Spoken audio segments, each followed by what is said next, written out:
Okay, good morning, millionaires. Good morning, millionaires. I hope everybody's feeling incredible this morning. My name's Haziq Ali. Whole purpose here is to help you go further, faster, with less effort. Our whole purpose is to raise your self-esteem so you begin to increase your income.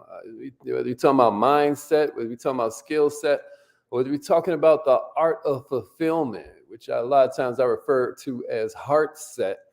Our job is to help you make more money as an entrepreneur.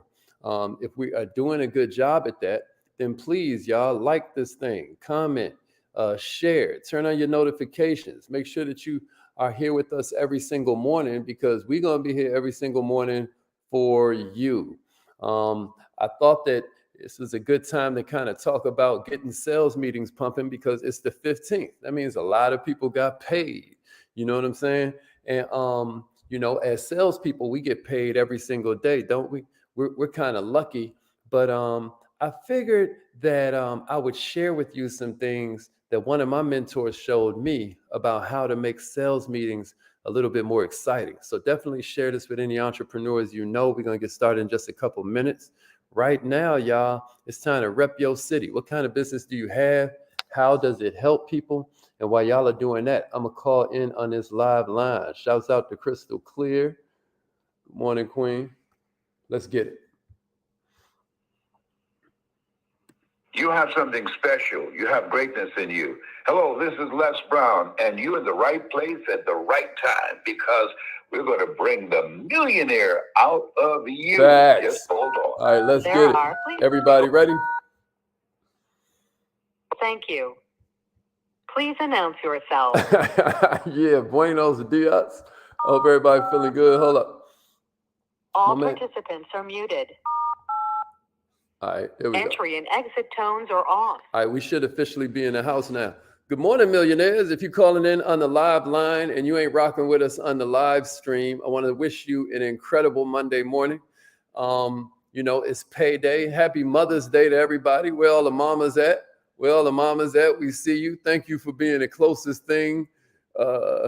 I'm going to go ahead and say it. The closest thing to God we got here on earth. It is amazing the things that a mama can do for her child and her child's psyche and her child's self-concept, her child's self-image. It's amazing. And, I really applaud those of you to take that responsibility serious. And, as always, I honor everybody who's trying to take steps forward and grow, become bigger, become better, because we're all a work in progress. Even those of us who seem like we're in leadership positions or we seem like, we're somebody that got it all together. We're all trying to figure this stuff out. We're all trying to figure out what makes us do the things we do. We're all trying to figure out what can we do to strengthen our character, strengthen our resolve, strengthen our decision-making ability. And I just want to give a big shout out to all of the mothers out there because I know it don't feel like you're doing things right all the time. I was talking to a billionaire buddy of mine, billionaire with a B, right?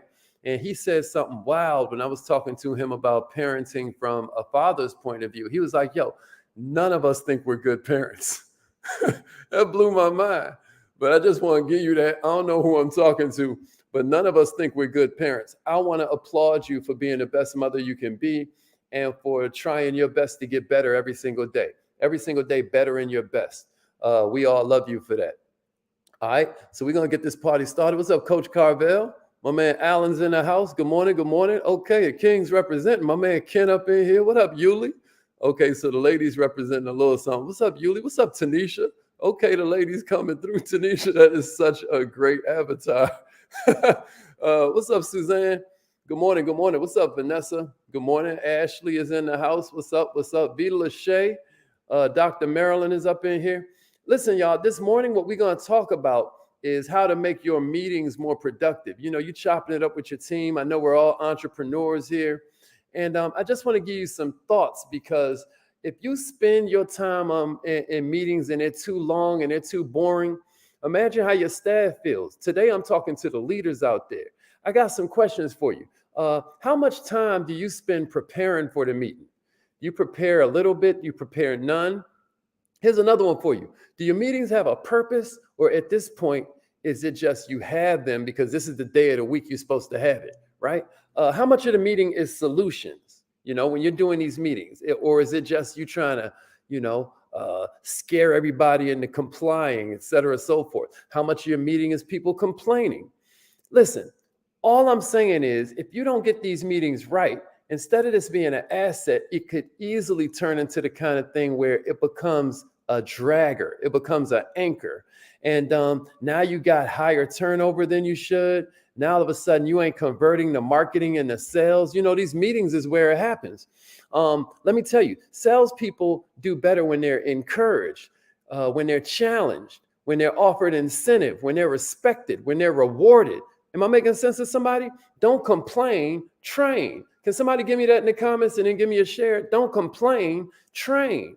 Don't complain, train. That's a great caption if you want to share this on your Facebook page or share this in a Facebook group or share this on LinkedIn if you're checking with us in from LinkedIn, or share this on Twitter. Somebody say, don't complain, train. Send this to a few people who you know are struggling with their sales or struggling with the way that they're approaching entrepreneurship, because salespeople will produce if they're given answers. Salespeople will produce if the atmosphere is positive. Salespeople will produce if the sales leader, okay, is leading by example. So here are 15 ways you can make the things more fun, more exciting, more productive. This comes straight from one of my mentors, and I hope that you are able to get something from it, because I know it gave me some things to think about. All right, check it out. Number one is, what are you doing to prepare for the meeting the night before? Do you have a positive purpose? I said a positive purpose, right? Do you have an objective that really counts? Because what you want to do in the beginning of the meeting is state the objective of the meeting. When I'm on my game, I do this, but he reminded me that I need to do it a lot more. You're stating the objective for the meeting. You're stating the topic right at the beginning. Okay, everybody with me so far? The second thing is, have a written meeting agenda and then stick to it. Like, first, we're going to go through, the habits everybody should touch on every day. Secondly, we're going to go through, hey, what are the problem areas people have, et cetera, so forth. The third point is that less is more. Somebody say less is more. That's number 3. So far we said prepare for the meeting the night before. Then we said have a written meeting agenda. And then we said less is more. Am I making sense to everybody? The fourth thing you can do is have a team member share a triumph from the past week. Have a team member share a triumph where everybody kind of claps for them or drops some fire emojis. You know what I'm saying? If it's happening virtually, like on Zoom somewhere, have somebody share a win for the week. Fifth thing you can do is tell them a story about a lesson learned, right? Goodness knows we always make mistakes, and lucky us, we realize you either win or you learn. So what is something that you kind of like can share with them about an interaction you had with a teammate, or interaction you had with a prospect, or an interaction you had with a current customer that allows them all to learn a quick lesson, right? Then you get comments on that, praise the victories in that. The sixth thing you can do is challenge them a lot more. Maybe there's a contest you can pull up. Maybe there's some kind of incentive you can offer. I'm about to start doing this tonight in my own sales meetings. You know what I'm saying? I hope everybody's feeling good about that. What about make them laugh?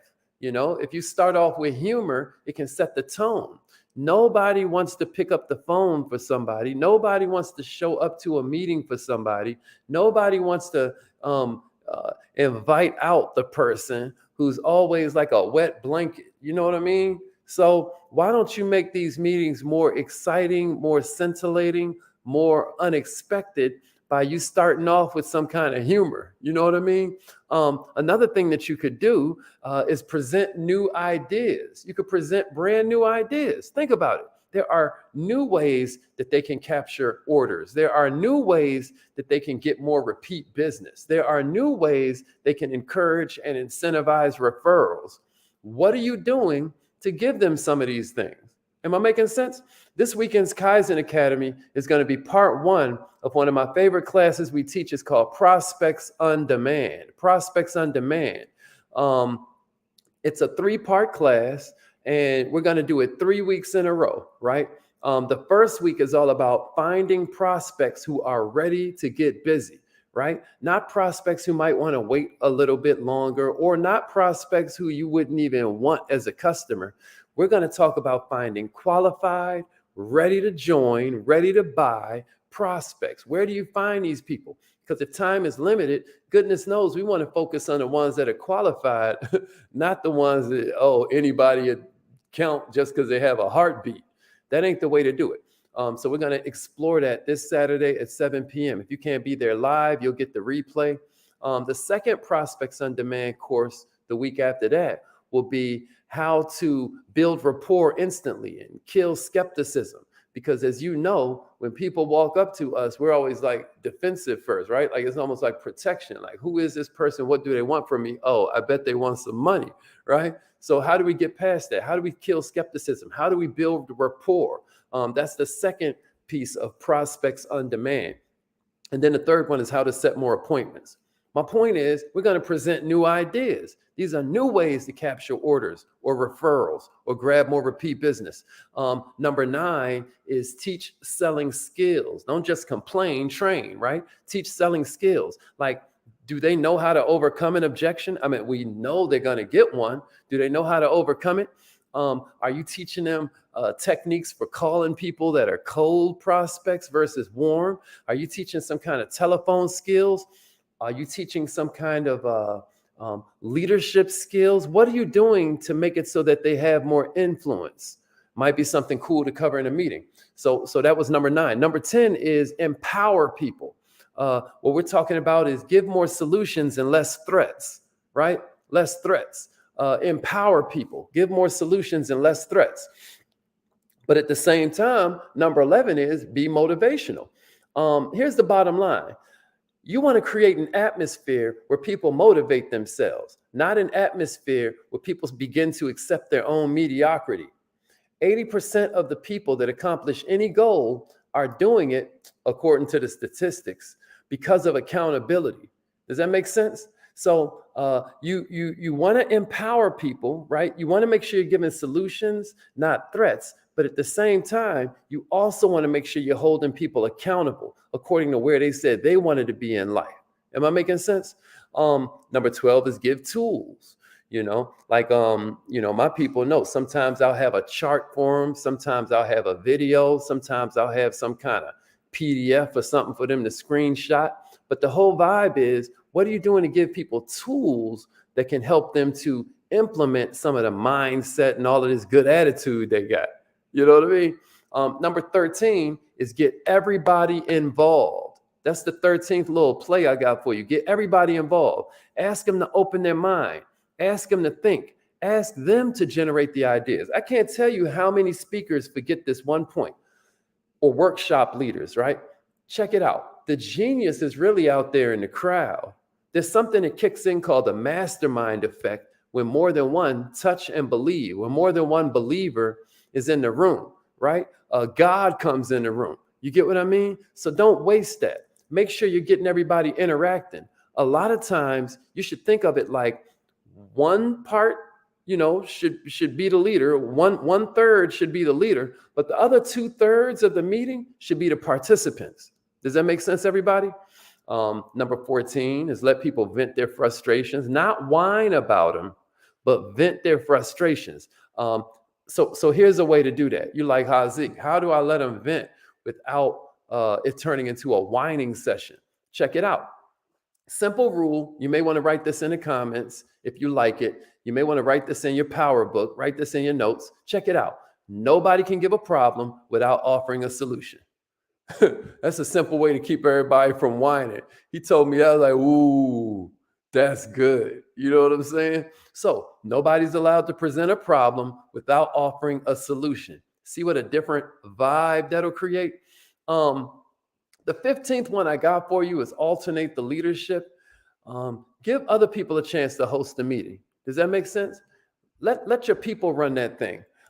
Get everybody on the team, y'all, to have an appointment scheduled right after the meeting.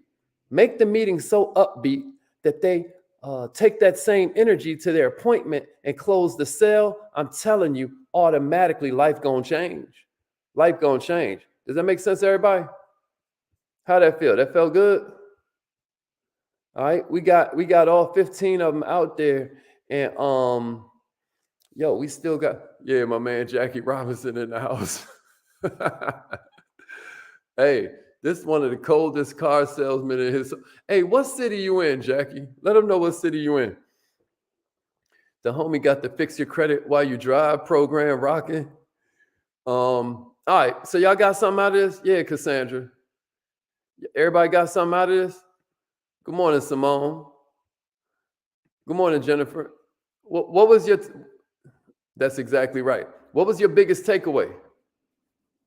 You're my man Jackie in Cincinnati. Whoever in Cincinnati, that's who you want to see. That's who you want to go see when you're ready to get your new, especially Dodges and Rams and all of that. Right, Jackie? What y'all call yourself, the Ram boys? He like straight up I-75. So don't trip. Even if you in Atlanta, even if you in Philly, he like, let's get it. All right. Hey, I'm just curious, Jackie. How many of those techniques and tips do y'all use in y'all sales meetings when you gathering the sales staff on the floor? How much of that stuff do you use already? The Dodge boys. That's right. How much of what I gave do you use already, bro? Since you're somebody that's on the front lines of capitalism, you get into it every single day. Was that helpful, bro? All right, check it out, y'all. We about to be out of here. It's affirmation time. Yeah, good. So Suzanne's biggest takeaway was share a win at the top of the meeting. Cassandra's biggest takeaway was don't present a problem without offering a solution. What was your biggest takeaway this morning? You see how I'm doing this? How I'm involving the right? Practicing what we preach real quick. You know what I mean? What was your biggest takeaway this morning? It's affirmation time. We about to get busy. I really believe that affirmations are an incredible tool that most people just don't use, right? If you've never tried it before, maybe this is the morning for you to check it out. You know, I always tell people, man, that like somebody's very important is listening when you talking, and that's you and the 73 trillion cells you got in your body. You and them 73 trillion cells you got in your body are paying attention to every word that comes out your mouth. In the beginning was the what, y'all? In the beginning was the what? That's right, Dr. Marilyn. That was a good one. Dr. Marilyn said her big takeaway was inspire others to lead the meeting. Somebody else was like, get them pumped up, you know, and yeah, hopefully that's what you were doing. Absolutely. But hopefully we gave you some ways to do that. That's right. In the beginning was the word. Dr. Marilyn said another one was planning the night before. Yeah, you know that. That's right. We're about to get started with the two most powerful yet shortest words in the whole English language. Of course, I'm talking about I am. So call in right now. We're about to get busy with it. Say it like you mean it. You know, take your cool off. We always say emotion is energy in motion. Emotion, energy in motion. You would be surprised the power some of your words have. You'd be surprised the power some of your words have. Please use it with a little bit of discernment today. You know, you can make somebody's whole day by letting them overhear a compliment. You know, you can make somebody's whole life by sharing with them something you genuinely appreciate about them. We were talking about this the other day. This whole concept of charming. I don't have much time, so I'm just going to tell you this last story, and then we're going to get to our affirmations. I'm giving y'all time to call in, right? But if you've ever had somebody tell you a certain cologne smelled good or a certain perfume smelled good, or like they love this pair of shoes you got on, or they love this blouse, or they love you ever had that happen, and then suddenly that becomes one of your favorite blouses, right, ladies? Or suddenly that becomes one of your favorite scents, right, fellas? It's like they put a little bit of it's like they turned it a little bit magical. Like suddenly the shirt looks different in your closet next to the other shirts. Or somehow that pair of shoes starts to stand out just because somebody said something about it. You know, you can do that for each other on purpose. I dare you give somebody a genuine compliment today. I dare you find something that somebody's doing right today. Catch somebody doing something right. That's a big part of leadership. Don't always wait for somebody to do something wrong. That's a big part of that's a big part of leadership. That's a big part of parenting. That's a big part of organization. That's a big part of running a business. Appreciate that, Dr. Marilyn. Yeah, I'll be trying. Appreciate that. Hey, man, we got to look good, smell good, you know, feel good. And on that note, let's get to it. Repeat after me. Say it like you mean it, y'all. Say it like you mean it. Here we go. Y'all ready? Y'all ready? All right, let's get it. I am so happy and grateful